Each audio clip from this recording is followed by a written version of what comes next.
Welcome to another episode of the Valorant Tips and Tricks Sent by You series. Maybe one of the longest running Valorant series on whole YouTube. Episode 62 already. It felt like I made the first episode only like a month ago or something. But man, this series couldn't be possible without you guys. So big thanks to everyone for always submitting tricks in the Lowlander Discord server. Because of that, we got tons of new and unique Valorant tricks every 2 weeks. And now let's find out what this episode will bring to us. Let's start with the simple one. Did you ever jump from a high spot and took fall damage? I know, maybe a stupid question because we all did this and it's so annoying. But did you know that if you use the ISO shield, you won't take any fall damage? And the cool thing, your shield also doesn't break. So a good thing to know for all the ISO players out there. And since we're here on Haven, here's a cool one for Chamber. Normally, you won't be able to place your teleport in Heaven. However, if you first jump on the boxes, then suddenly you are able to place your teleporter on Heaven. A risky but nice tricky to surprise the enemies. Let's move on now with the trivia question for you guys. What gun is always accurate even when you are moving? I'll give you a minute to think about it, and meanwhile I want to talk about Valorant skins. There are a lot of different skins in game, but they all have one thing in common, and that's that they are freaking expensive. But no worries my friends, I got something for you. It's a way to get Valorant skins completely for free, and it's all thanks to the sponsor of this video, Buff.game. Buff is a program on which you can earn buff points by playing your favorite games. Games like Valorant, League of Legends, Fortnite and way more. All you gotta do is download this app and let it run on the background. And that's it. It's actually so simple. You're playing these games anyway, right? So you basically don't have to do anything extra. Once you collected some buff points, it's spending time. Go to the marketplace and in there you can buy things like Valorant gift cards or other things like donating your points to save a sea turtle. That's where my points went to. Buff is built on the trusted Overwolf platform, so it's safe to use and it does not slow down your PC. And by the way, Buff has way more features. You could for example record and edit your gameplay, post them on the Discover page, complete challenges to get extra points. So what I would say, try it out yourself with the link in the description. It's free and if you download Buff this month you get an extra 100 bonus points. So try it out today my friends. And now let's find out what gun is accurate even when you're walking. If you've thought about the jet knives then you're right, but technically it's not the gun. So you're wrong my friend. The gun where I was talking about is the Bucky. Did you ever notice that it didn't matter if you were walking or standing still? It's something that I never knew, so there must be some people out there that also didn't know about this mechanic. And it's even more clear if you use the right click mouse button. Every bullet goes exactly in the middle of my crosshair. And I bet that some people now are wondering, what about the judge and the shorty? Well, first of all, the judge has the same thing. You're as accurate walking as standing still. However, every time you shoot, the circle gets bigger. So every time you shoot, you get a little less accurate. And the same for the shorty. When walking, you are as accurate as standing still, but your second bullet will be a bit less. That's the trick. Try to combine it with some wall bangs and you win the round easy peasy. Last player standing. Got you. Nice. Careful now. One enemy. In the end, Godly username dies, but he won the round, so well played. Also, you won this video's battle pass, so congrats my friend. Let's move on with another nasty trick of Godly username. If you ever come into a situation where your teammate Deadlock is using her ultimate on an enemy in a tight spot, like over here in the vent room on Abyss, a cool thing you can do is stand in the middle of that tight spot and block the ultimate. And when you do that, the cocoon isn't able to get to the end spot, so the enemy gets free and that's the moment when you take a free kill. I know, it's not a good trick for your team morale, but everything to get your own KDA higher, right? And about the Deadlock ultimate, if you use your ultimate on an enemy ISO that's also using his ultimate, It's you and me. your ulti will be on top and you'll cancel out the ultimate of ISO. Wanna go for style points? Then you can do this on Abyss. I'll return.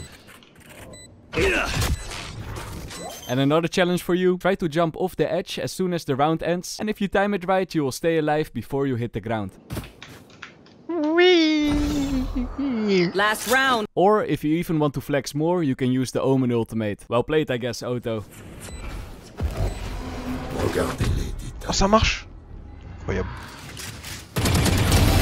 Let's move on now. Yesterday I saw this clip in the Discord server. Apparently if you use the ISO shield, you can shoot anywhere in the shield to destroy it, right? But if the ISO crouches first, then use his shield, suddenly the hitbox of his shield is way lower. This mechanic blew my mind, but it got posted a while ago, so I had to test if it still works. So bring in the drums. Did it work? No, it got fixed sadly, but good to know I guess. Something that still does work however is this extremely good grenade on Haven.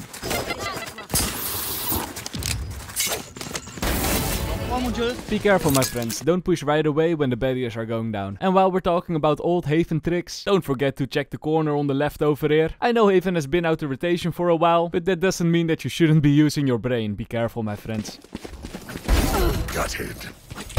Now let's move on with the situational but a very good Cypher tricky. First of all, if you get the chance, try to plant a spike in this corner. If all the enemies are alive, it's a bit dangerous, but in a 1v1 situation, it's a possible planting spot. After that, stand against this container over here, aim at the top of the crane, it doesn't have to be perfect at all, and throw your cage. Now make your way to middle, and while you're walking to mid, you need to hope a little bit that the enemy is walking to A through the defender spawn. After that, place your cam on this container, and voila, perfect way to hold post plant. Enemy defusing, activate your cage, and you get a one way to kill the enemy easy peasy. Like I said, it's situational, but when you manage to plant a spike in a 1v1 situation, it's almost guaranteed that you will win the round. And while we're talking about Cypher, here's another tricky. I think by now most of us have seen this tripwire over here. My TikTok feed is full with people using this trick and letting enemies fall into the abyss.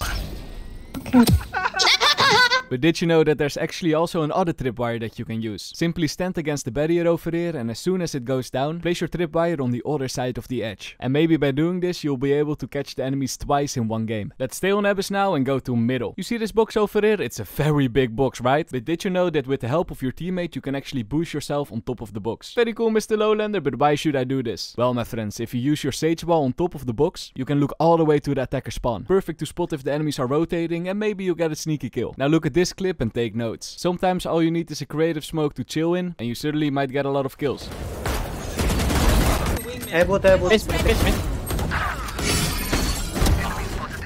One enemy remaining. Alternatively, on Icebox, you can also use the balls tactic. Just place two smokes, one on belt and one on the middle part. The smokes looks a bit like balls, and it acts as a one-way. I don't like this. No, yeah. It's a one-way too. Very well played. Ooh, my friends, it's that part of the video again where we take a small break from the tricks and take a look at the trick shots. Today we have an insane spray down plus ace. One enemy. A sheriff collateral. What the? A shorty collateral. And a Kikli one tappy. Back to the tricks. If you play on the defender side on bind, try to place your smoke on this corner of Tetris. This might confuse the enemy, because why should you place a smoke over there? Maybe it's a misclick or something, I don't know. Well, actually... Enemy down. Let's move on now with an easy Cypher tricky. On bind, if you stand on top of the container, you can actually place your cam on the right side of this wall, and then you'll be able to look at the defender spawn. Not sure if it's very useful, maybe if you combine it with an aggressive peek, but it's a cool cam to know about. A Cypher tricky that's a bit more useful is this one. First you gotta make sure that the defender spawn is smoked, or at least you get some cover from the defender spawn. Then go to this corner and match this part of your ability bar with the lantern. Then throw your cage and it will land on the roof. Why is this cage so good? Well, my friends, you got an easy one way. Place your cam somewhere on site, wait till the enemies are going for a retake, and when you spot them, activate your cage and peek. Next tricky. This one is not really a trick, but more a tip. When an enemy killjoy uses her ultimate, a lot of people would run outside the ulti. You don't want to get catched inside, right? Well, alternatively, you could also go for an aggressive push. Usually, when the KJ ultimate is up, the enemies don't expect it, and you might get a lot of easy kills. Keep in mind, it's a very risky trick, but Loot Fanboy shows that it could be very effective.